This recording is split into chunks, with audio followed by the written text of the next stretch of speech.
Hello, everyone. Thank you so much for joining us on this information session to hear about the update on the progress and the peer review process of the indicator methodology and the national implementation of the Gender Plan of Action.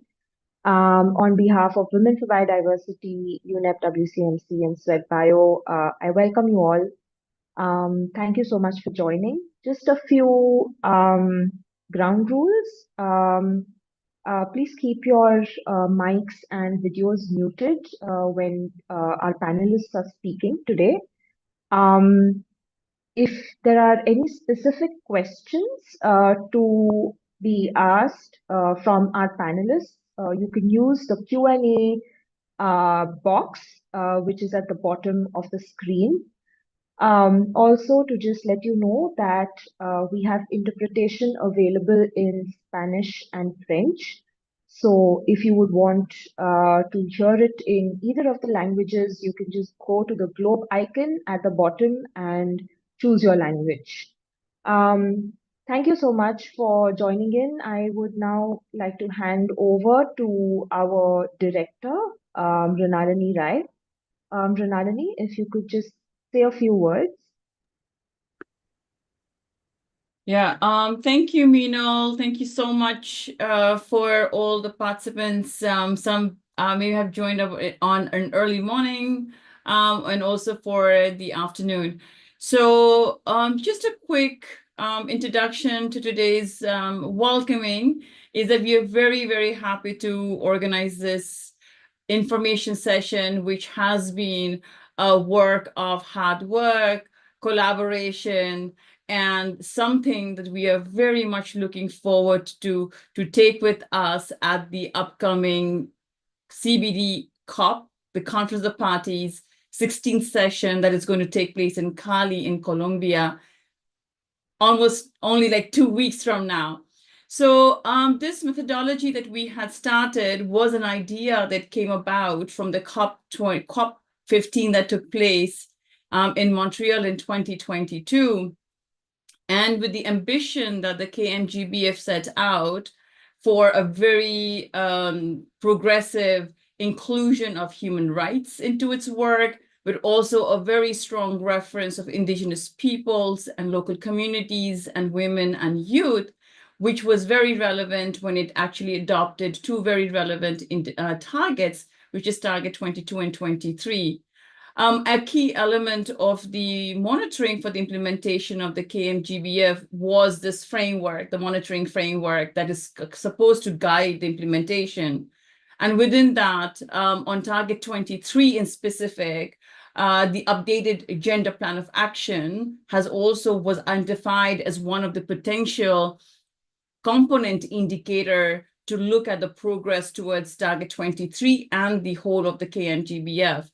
So with SWED-Bio, with UNEP-WCMC, we started on this journey because that was one of the indicators that did not have a metadata or a methodology, but provided an opportunity for us to use the 2 years between the COPs to develop something that we could share.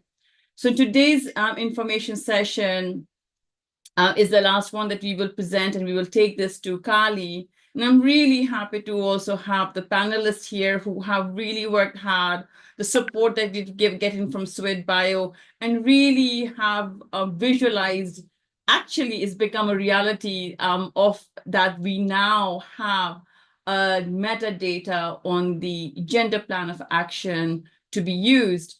So with that, I'm really happy to share and also hear myself on the updates.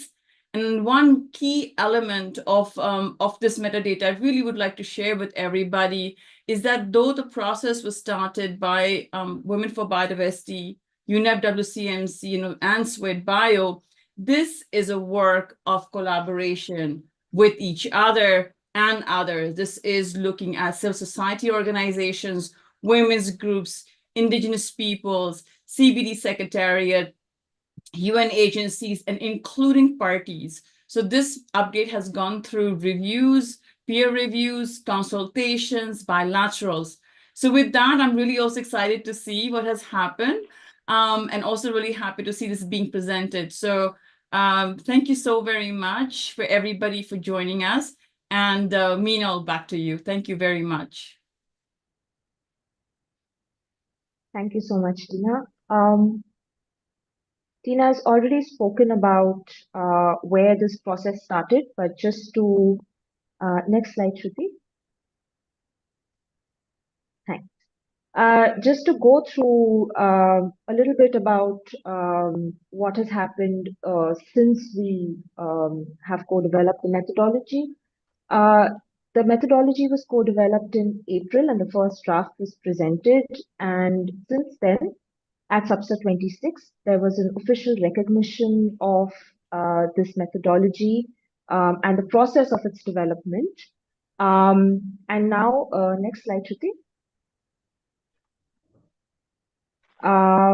Post-May, as Mrinalini has already said, we worked with several parties in bilateral calls to be able to develop the methodology and make it more contextual to the specific realities of different parties around the world. We are very grateful for the parties to support us and giving us the time that they have taken to review the methodology. We also went ahead with the process of peer review, and again, several parties as well as major stakeholders have also given several inputs to the methodology, and we are finally at the phase where we are hoping that it gets adopted at COP16. So without further ado, I would just like to ask Catherine from UNEP-WCMC and the team who are part of the Nature, Gender and Rights process to talk about the methodology and lead us through the update that has happened after the peer review process. Thank you so much. Over to you, Catherine.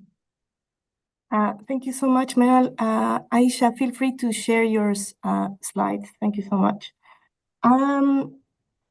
I just wanted to start to thank parties, observers, and the CBD Women Caucus who have really contributed and collaborated to the co-development of this methodology.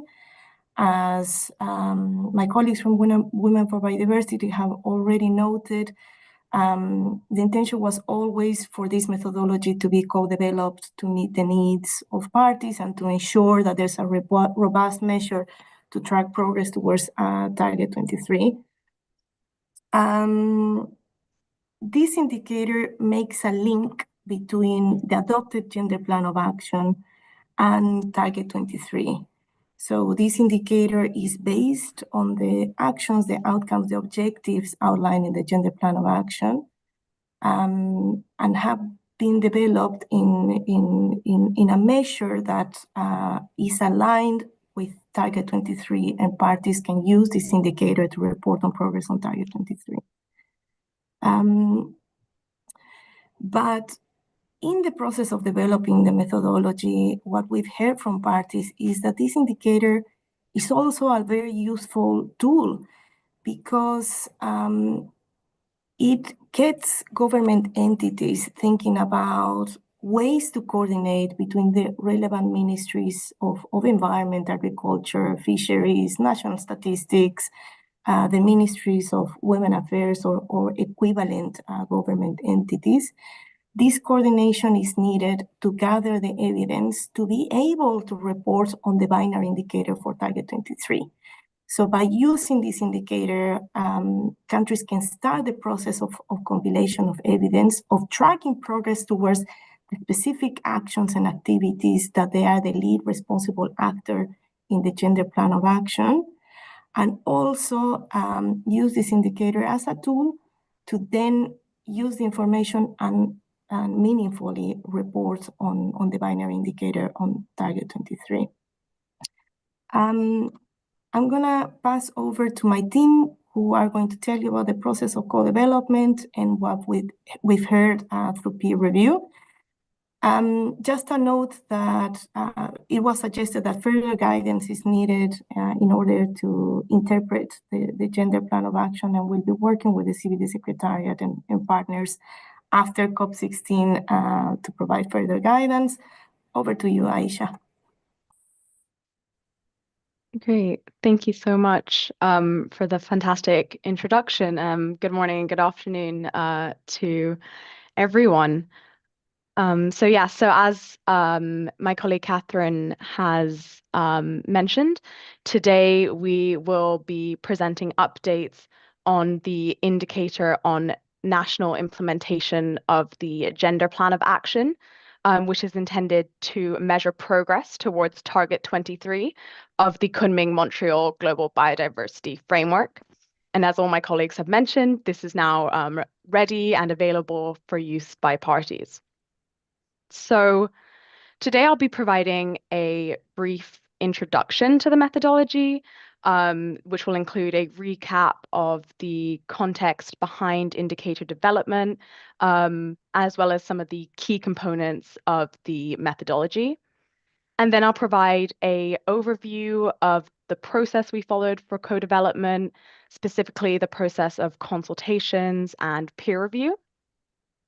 And then an overview of the feedback we received through these processes and the key improvements that were made based on this feedback. And then finally, we'll end by showing you where you'll be able to access the now updated version of the methodology. Great. So a bit of context, but my colleagues have already provided some. As you know, at COP15, parties to the CBD adopted the Kunming-Montreal Global Biodiversity Framework, which includes a target that relates to gender equality in the implementation of the framework by following a gender-responsive approach, whereby all women and girls have equal opportunity and capacity to contribute to the 3 objectives of the convention.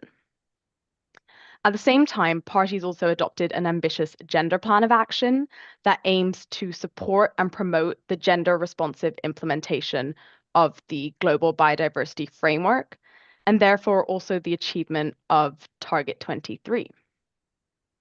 The final decision I'll be introducing today is the decision on the monitoring framework, which, as you may know, are a set of agreed indicators for monitoring progress towards the goals and targets of the Global Biodiversity Framework, which was also adopted at COP15. So how does this indicator link these 3 decisions? The monitoring framework, which was adopted at COP15, includes a component indicator for Target 23 on the national implementation of the Gender Plan of Action. And as my colleague Minal showed you, this has also been included in SABSTA's draft recommendations on the monitoring framework. This component indicator links Target 23 to the implementation of the Gender Plan of Action and provides a tool for parties to report on their efforts towards ensuring the gender-responsive implementation of the Global Biodiversity Framework. However, at the time this was adopted, the indicator still, or the methodology required a developed methodology in order to be used by parties in their upcoming national reports to the CBD. And therefore, UNEP-WCMC, Women4Biodiveristy, and SWED-Bio have been collaborating with parties, observers, and major groups to co-develop an indicator methodology in order to track progress towards Target 23 and the implementation of the Gender Plan of Action. So, what did this process of co-development involve? Technical experts at UNEP-WCMC first developed a draft methodology that was outlined in a draft metadata document, which included information on the rationale for the indicator, as well as details on data collection, methods of computation, and so forth. We also developed a calculation tool to support parties in using this indicator. And here you can see snippets of what these documents look like. Please note that the image of the calculation tool is from the current version that's been updated, in case any of you have noticed differences from what you may have seen in the past. But I'll quickly recap what the indicator methodology consists of. So the indicator methodology has two main components. Firstly, it includes a set of questions in the form of a questionnaire that are based on the indicative actions from the Gender Plan of Action, specifically indicative actions for which parties are named as the first leading responsible actors. And I'll go into a bit more detail on this in the next slide. But parties are listed as the first leading responsible actor for 18 out of 30 of the indicative actions from the Gender Plan of Action, and therefore there are 18 questions in our questionnaire. Questions are intended to be answered by parties, particularly gender and biodiversity national focal points where possible. And questions are multiple choice questions with either single answer options or select all that apply answers. And finally, it should be noted that these questions were developed using wording aligned as closely as possible to the wording of the indicative actions from the adopted text of the Gender Plan of Action.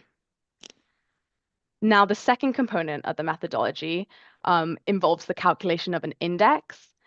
Based on parties' responses to the questionnaire, an index can be calculated, which is then translated into a score that can be used to track progress over time. More detail on the index calculations will be provided later in the presentation.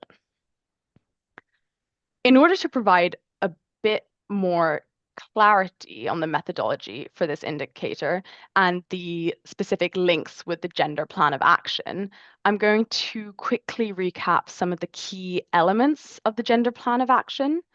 So this plan of action contains 3 expected outcomes, one of which you can currently see on your screens. And linked to these outcomes are specific objectives and a set of indicative actions under these objectives that contribute to the achievement of these. The Gender Plan of Action also contains a list of possible deliverables that can be produced as an outcome of these actions, as well as proposed timelines for the implementation of these actions and responsible actors.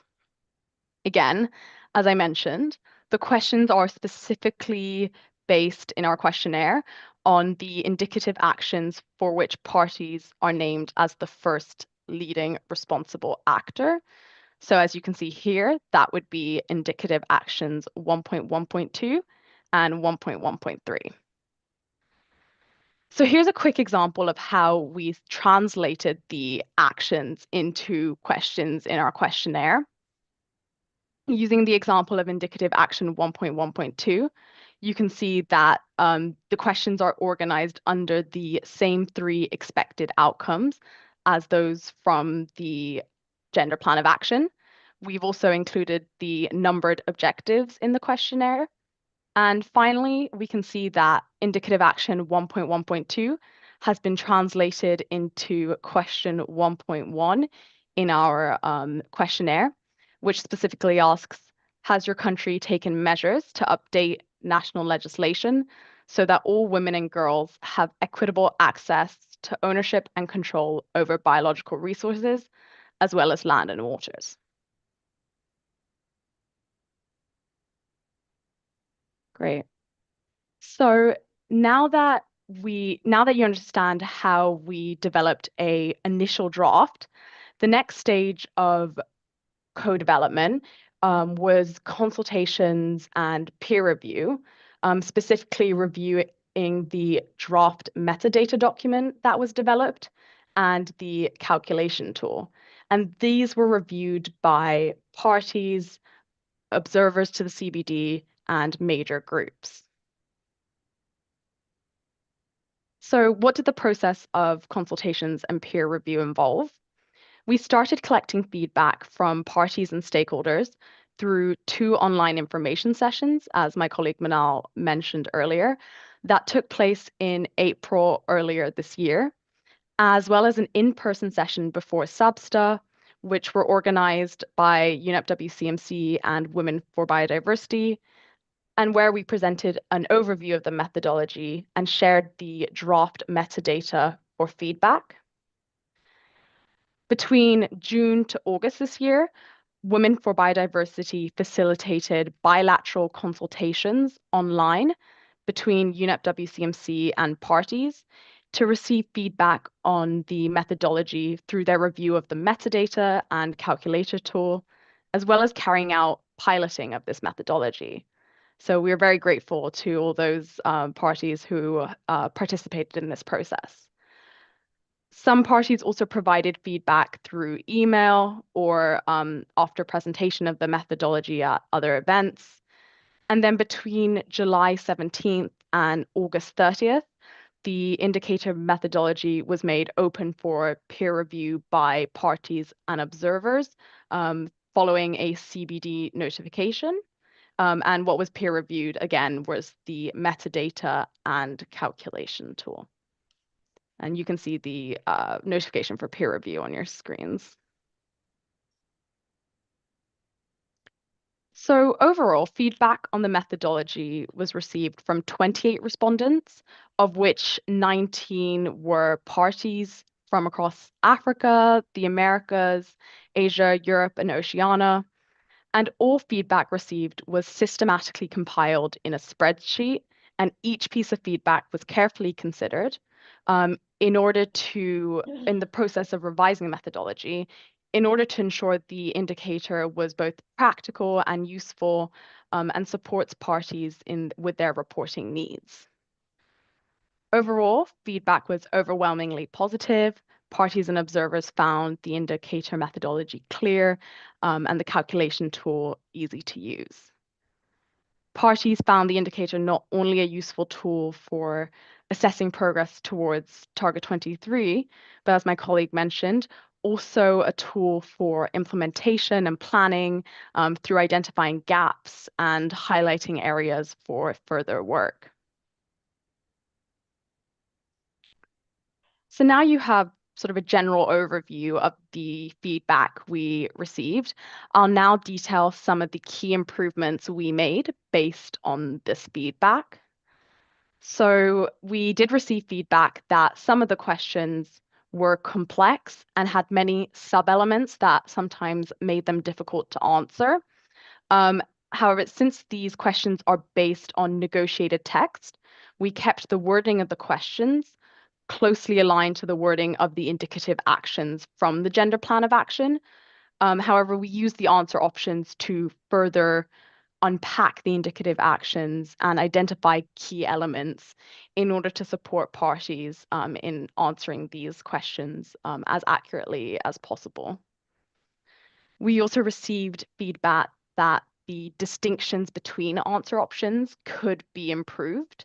So we provided bracketed guidance next to each answer option to make sure these distinctions are clear.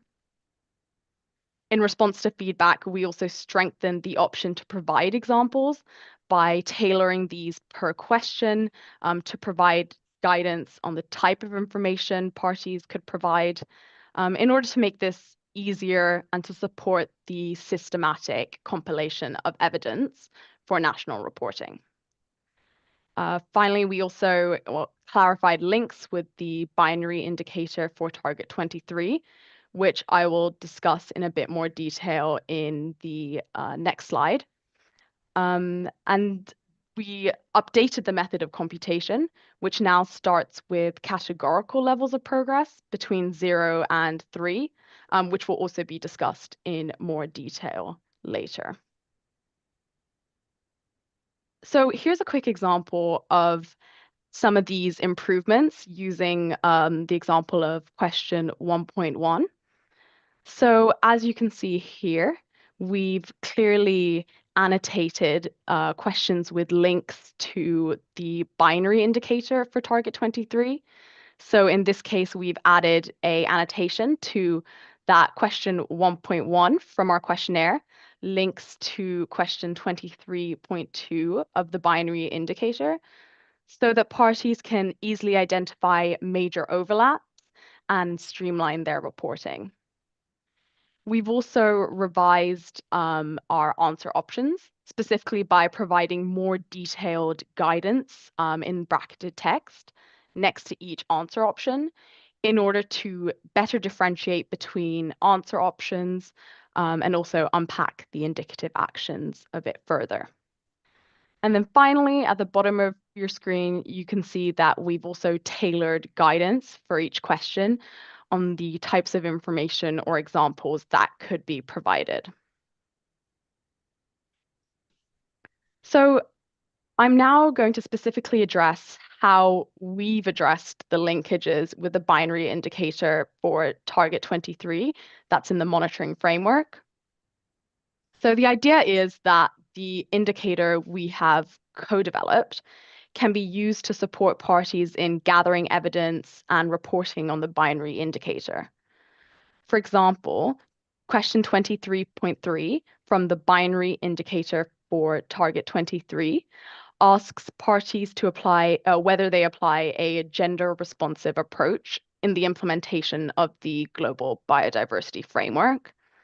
This indicator can clearly help parties identify types of activities that could be conducted as part of gender responsive implementation, and therefore provide more accurate responses and appropriate supporting evidence. Key linkages with the questions presented in the binary indicator for target 23 have also been mapped and provided in a table in the metadata, which is the same table that can be seen on this slide, as well as clearly annotated in the questionnaire to highlight these linkages and streamline reporting. While the key linkages have been mapped, as you can see here, I should mention that, as I mentioned before, all the questions which make up this indicator are relevant for answering question 23.3 from the binary indicator. Finally, this indicator addresses key elements of gender responsive implementation that extend beyond the binary indicator for target 23, such as women and girls' access to resources, services, technology, and financing, the protection of Indigenous women and girls' rights and their traditional knowledge, measures against gender-based discrimination and violence relating to ownership, control, and access to natural resources, as well as the creation of enabling conditions such as capacity building, financing, and coordination mechanisms. Great. So now I'll pass you over to my colleague Claudia, who's going to walk you through some of the changes we've made to the calculation methodology. Thank you. Yes, thank you very much, Aisha. Good day to everyone, and thank you for joining us. So one final step with a change of voice to make the presentation interesting as well. So in terms of the calculation of the index, it follows a 4-step method, and there's a clear framework as well presented so that parties and any interested user can understand and follow each of the elements towards generating one final index. So on the left-hand side of this image, you can see the options for each of the questions that are asked in the questionnaire. Each of these lines represent one question. And in the third and fourth column in this image, you can see example answers that a party might have provided just for illustration purposes.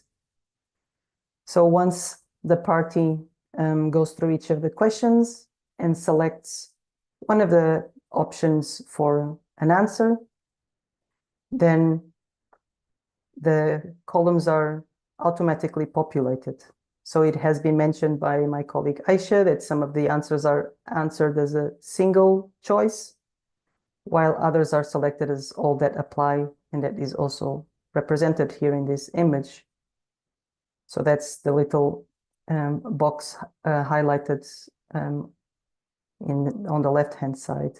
And then from there, it moves on to allocating each of these choices to a category of progress. So on the top line, you see if the option was selected was fully, then you have a progress of 3, and that goes all the way to the bottom of a no in the example of 3.6, in which the allocated category is a 0. We also note here that there is one question, 1.5, that relates to indigenous peoples and local communities. It might not be relevant to some parties, and so it also has the additional option of being left blank. This is the only question in which this occurs. So from that progress of the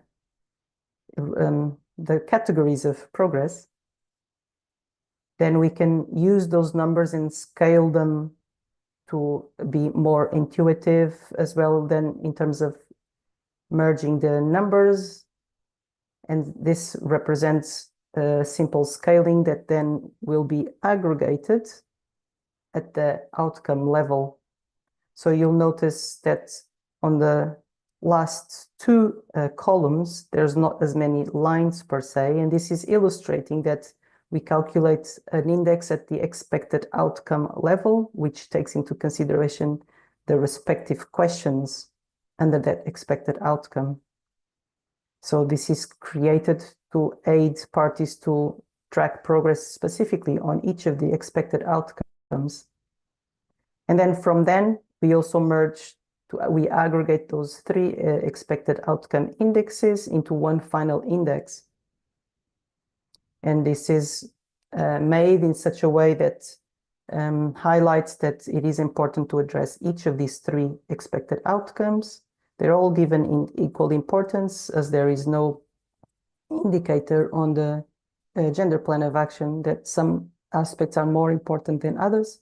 So they're all taken equally when we generate this index. And then we also present some alternatives for interpretation, which we show in the next slide. And so you can see on the left, it's the same images as before. So there's one initial section that turns the selected questions into categories of progress. And then from then onwards, on the right, we turn those categories into numbers that we aggregate and present as indexes here for interpretation. I'll go through the text that relates to the images on the right-hand side of the slide. So countries could be interested in just the overall score. And in this situation, country A has an index of 70% regarding progress to the implementation of the gender plan of action. Some countries also may relate better with the traffic light system that's shown on the middle there in the images. And so in this situation, country A is on track to achieve national implementation of the gender plan of action. Parties can also be interested, and this was one important feedback that we have received, and it has been mentioned by my colleagues before. So parties may want to know a bit more about how progress is going, and maybe break down and interpret options and ways forward towards the implementation and improvement of the gender plan of action. And so it is also possible that an interpretation to the indicator would be that country A is on track and is showing varying degrees of progress in each of the expected outcomes. This could also be illustrated with a plot. It's shown there on the top right. And so it shows there that country A is excelling in aspects covered by outcomes 1 and 3, with 80 and 77.8% respectively, while showing room for improvement under expected outcome 2, with a 55.6. All these capabilities are available in the calculation tool and should be easy to adapt in your own national circumstances. So on to the next slide, yes, and the final one. These resources are made available online. We can note that the link where this metadata is available currently still shows the draft methodology, but it will be updated as soon as possible. And if you have any further requests for information, please do get in touch. You have Aisha's contact number there, and any of the colleagues will be available as well to take further questions if you have at this point. So thank you very much for your attention.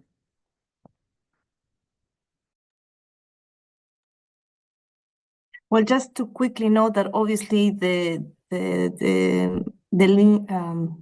link that we provided is where the information will be available, and we're working really hard to make it available next week, and for sure it will be available before COP16. Thanks.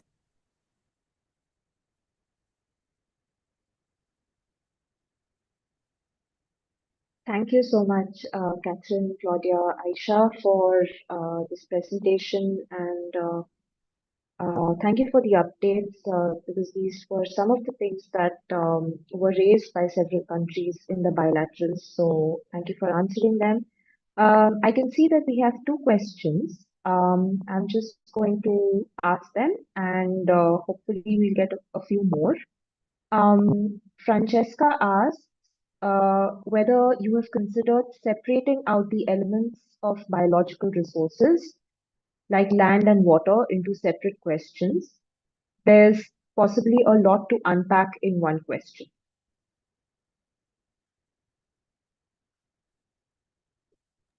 Aisha, do you want to answer that?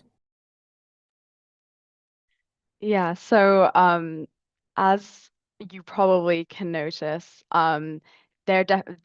a difficulty that we faced because we are using the text from the Gender Plan of Action is that some of these indicative actions have so many sub-elements and could be disaggregated or broken down in many different ways. But obviously, we are also constrained by questionnaire length.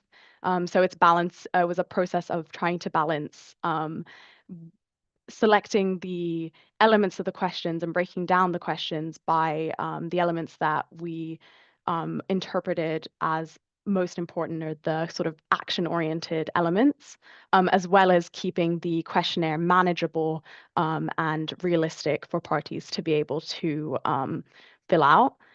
One way we've somehow tried to address that, there may be differences in the way that parties address or have legislation on access to access and ownership to land and natural resources, is that we've followed the similar guidance to what is currently proposed for the binary indicators, and they provide, so in terms of breaking down the differences between a fully and a partially allows that parties may have legislation or policy measures on some of these elements, or maybe relevant to land, but may not relevant to natural resources, whereas a fully would be that you have the relevant legislation and policy measures to protect access to all these elements. So that's a way we've tried to address that, but obviously there's a million ways you could always break these questions down. Thank you. And just to add, based on the testing sessions that we've had with parties, they flagged that this indicator was a useful tool because precisely to calculate the index and answer the questions, different ministries need to come together. Obviously, the work needs to be coordinated by one specific national focal point that is gathering evidence, but the importance of bringing gender expertise, bringing the relevant ministries and the departments that work on women affairs that might have access, but as well as the relevant departments of environment, fisheries, agriculture, etc., to ensure that the information is comprehensive. Obviously, this indicator gives you an index, and that's the number that could be reported under Target 23, but all of the evidence that is gathered towards these actions then can be used in the annex of the national report, reporting on the Gender Plan of Action, precisely to share those examples, the work that the country is doing towards meeting the outcomes from the Gender Plan of Action, and share best practices and use this as a resource for knowledge exchange. Over to you, Mena. Thanks, Aisha and Catherine. We have one more question. How can one verify or audit whether the country filing the indicators, the information is true and original?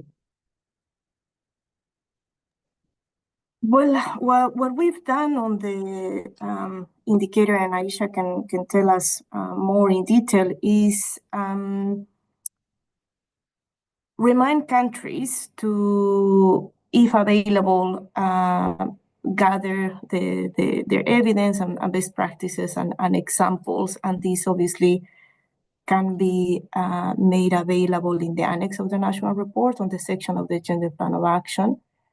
And it'll be up to parties what resources they want to be made available on their national reports.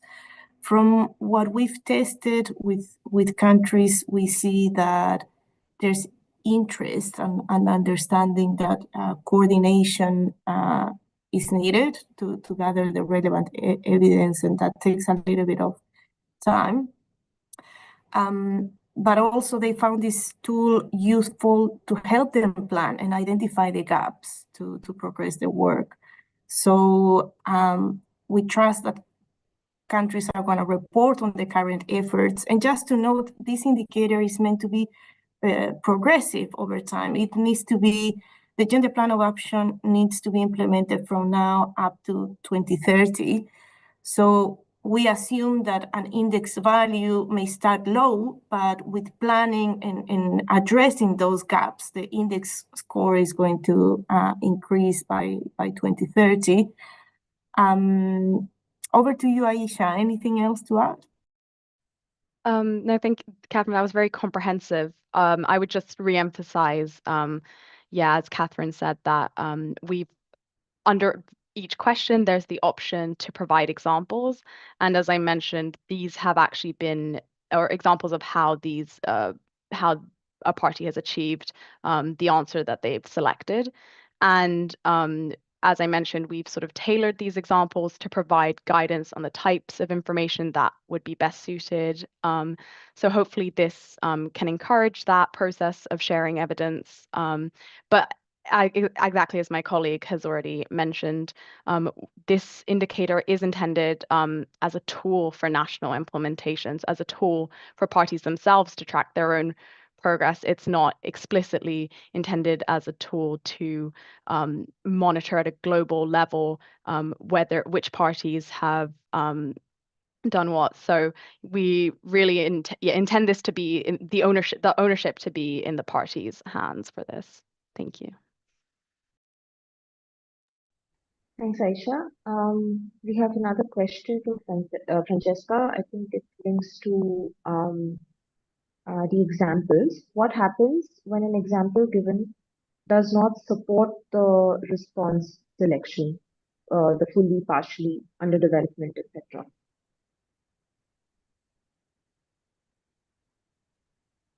Well, we've developed the indicator in a way that parties can use it as a tool. We're not going to be judging if the evidence doesn't link or not. You know, countries will be providing evidence in their national reports on their efforts towards meeting targets and implementing the Gender Plan of Action. So we're assuming, and based on the piloting that we've done with countries, is that they are thinking about those coordination mechanisms precisely to gather the evidence and the work that is relevant to their national circumstances. So it's a little bit hard to say, but the information will be on the national reports. So we're assuming that the information will be accurate, but it's obviously the own parties to gather the relevant evidence and provide this information on the national reports. And obviously there'll be organizations that can, after the submission of 7 national reports, have a look at the indicator, the evidence is provided, and flag if there are room for improvement and how countries are using this indicator and the evidence that they are providing.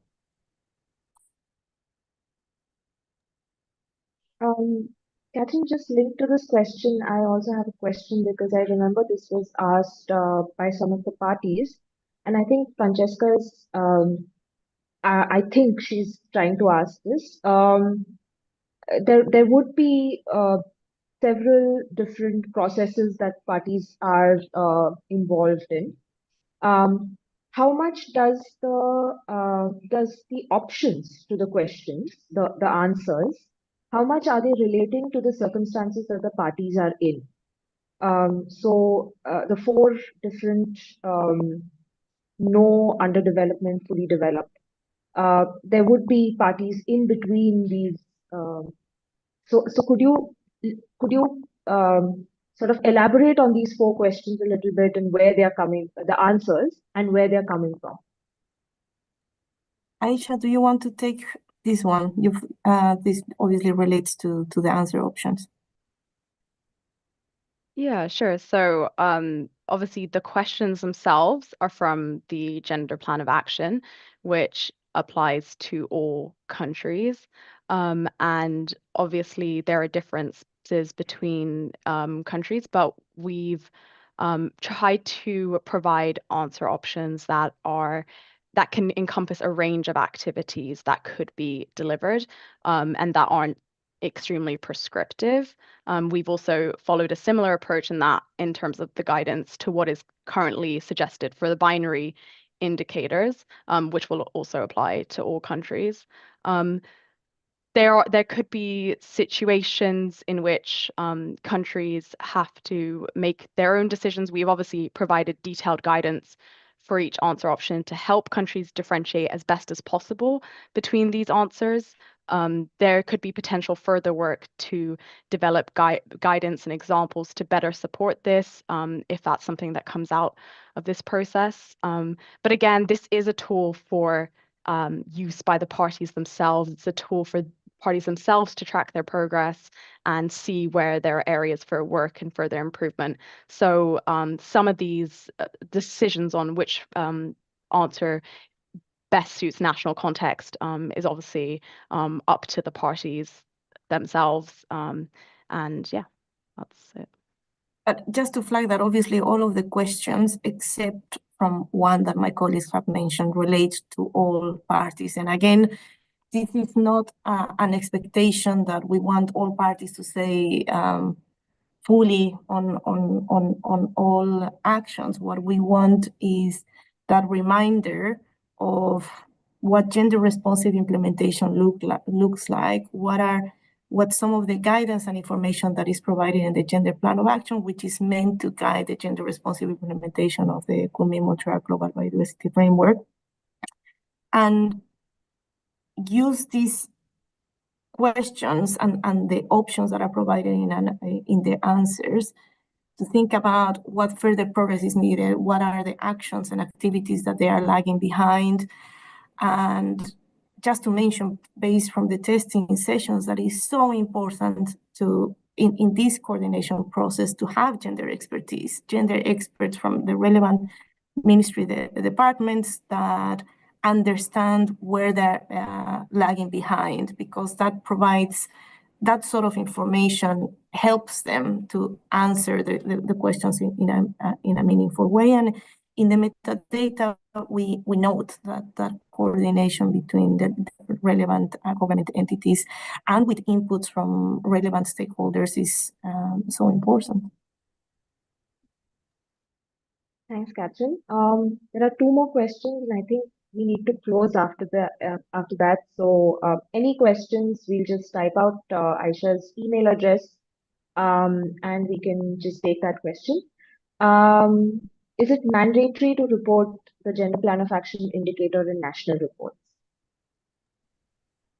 Well, what parties have agreed is to use the headline in binary in the indicators in the national reports, and they can use the component complementary and their own national indicators. So it's not mandated, but through this process of developing the indicator, what has become clear is that this indicator is a useful tool to if countries just want to report on their binary indicator, these are 4 questions that they need to answer in the national reports. In a meaningful way, use this indicator as a tool to coordinate efforts, to gather the evidence, to be able to reply, and then use that information in the national reports. Obviously, what component indicators provide is more detailed information linked to the target. Headline and binary provide the minimum baseline, the minimum required reporting, and component provide a more comprehensive look, and this is what this indicator does. So for those countries that want to have a deep dive on their efforts to ensure gender responsiveness, obviously they are welcome to use this indicator.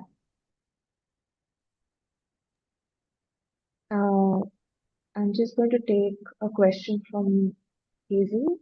Is there going to be an exercise that pulls out best practice from the national reports to share with other parties?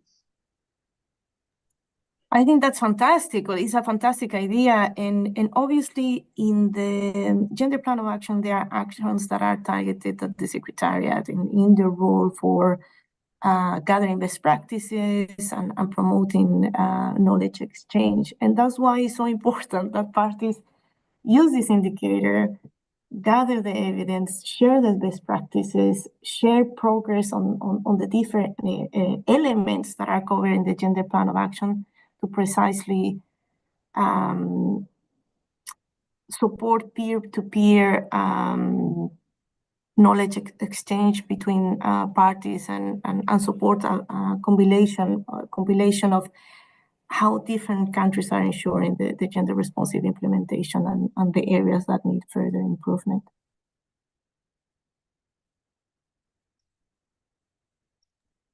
Thank you so much, Catherine, Aisha, and Claudia. I think we will have to close this session, but we have another session in a couple of hours. So looking forward to any more questions that you may have. Please come and attend that session as well. Just before I will ask Panilla to come in, would you be able to put the slide show on? Thank you so much. Just to inform everyone, we will also be at CBD COP16 presenting the indicator methodology at a side event on the 21st of October in the afternoon at Kali time, and on the 22nd at the Columbia Pavilion at 9:45 a.m. in the morning. Shruti, the other side. Just to also let you know that we are having a full-day conference on advancing gender equality through strategic data insights, being organized by Women4Biodiveristy as well as UN Women, IUCN, and other partners. We would really hope that you can be present for this, and we will share the registration link for this conference as well. Thanks, Shruti. Panilla, I would like you to come in. Panilla Palmer is the senior advisor at SWED-Bio, and SWED-Bio has supported UNEP-WCMC and Women4Biodiveristy in the process of the development of this methodology. Over to you, Panilla. Well, thank you very much all for this introduction and also for the whole journey we have been making together on developing this indicator for the latest year. When I'm listening to you, it is so amazing because this journey actually started long ago, and I recall in Open-Ended Working Group 3 in Geneva, the first time we could meet again after the corona, when Women4Biodiveristy launched the idea of the target 23 on gender. And then it was suddenly getting so much discussion about gender and women's inclusions, and everybody were discussing pro and cons with having a specific gender target. And the journey also went over the establishment of the gender plan of action, which was another critical step. And with the gender plan of action and the target 23, they are working so well together, because having the target 23, the gender plan of action is explaining and supporting how you implement target 23, and the gender plan of action also support the target 23 to really be implemented. Another thought I have when I hear your excellent introduction of how the indicator is working and the journey for exploring how it will work, is that an indicator is really a tool, when it works well, for understanding what you're doing. I mean, all this discussion you have had with parties, with organization, with committed people on gender as well as biodiversity, this has also been an exploration of how to work on this on the ground. So the indicator is also a way of understanding what we can do and point it out in what we are then reporting back. And I think you have really been successful in taking advantage of this potential. And one concept that were introduced in the KM-GBF was the gender responsiveness. And I think that few parties, when we started this discussion, understood the difference between gender integration and gender responsiveness. And this is also a learning to understand how you really include women with a whole of society approach to it. Now I also see that you have a strong potential in having a government to work across ministers, that they need to contact one another and reflect how to implement target 23 with the guidance of gender plan of action. And I think it's an achievement in itself to support people in this way to collaborate, as biodiversity tend to be isolated. And after all, it's implemented by people. And it's a way to really connect to the local organizations, the national groups, and those who are committed to gender, and show what women are doing for protecting biodiversity and implement the whole KM-GBF, although many of them are not aware that they are helping the implementation, but they are still doing it. And we can formulate specific activities then that support them in doing this in a good way. Well, when we now look forward, we are expecting that COP16 will adopt the indicators for target 23, and it's also quite a success that we got accepted the indicator, because it was like some kind of reluctance from the beginning that it wouldn't be possible and everything was unmeasurable and so on. And you have shown that this is possible, and that it also will be quite a progress for the whole framework.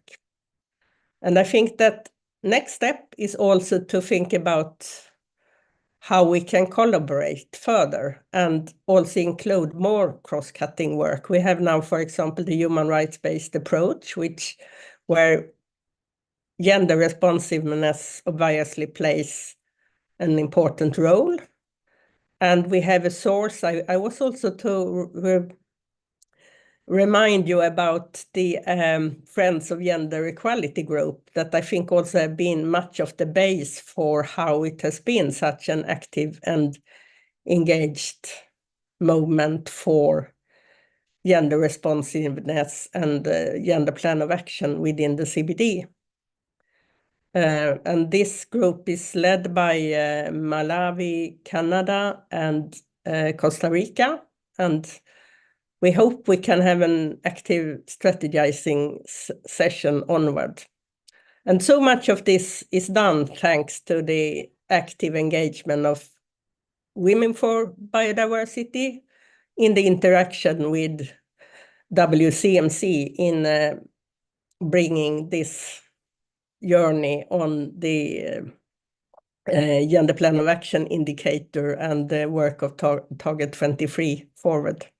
So thank you so much, both for sharing this journey with us and for this excellent, short and efficient webinar, where we are really getting an inspiration and encouragement for meeting in person shortly in Cali in Colombia. Thank you very much. Thank you so much, Pernilla. If I could just ask everyone to turn on their videos, we would just like to take a group photo. And also to inform everyone that we have another session at 10 a.m. EDT today, just to go through the methodology again. Thank you so much for joining. Sumina, whenever you're ready.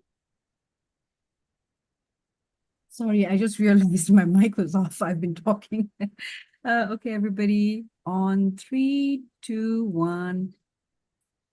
Thank you. Thank you, Sumina. Thank you, everyone. Thank you. Bye. Bye-bye.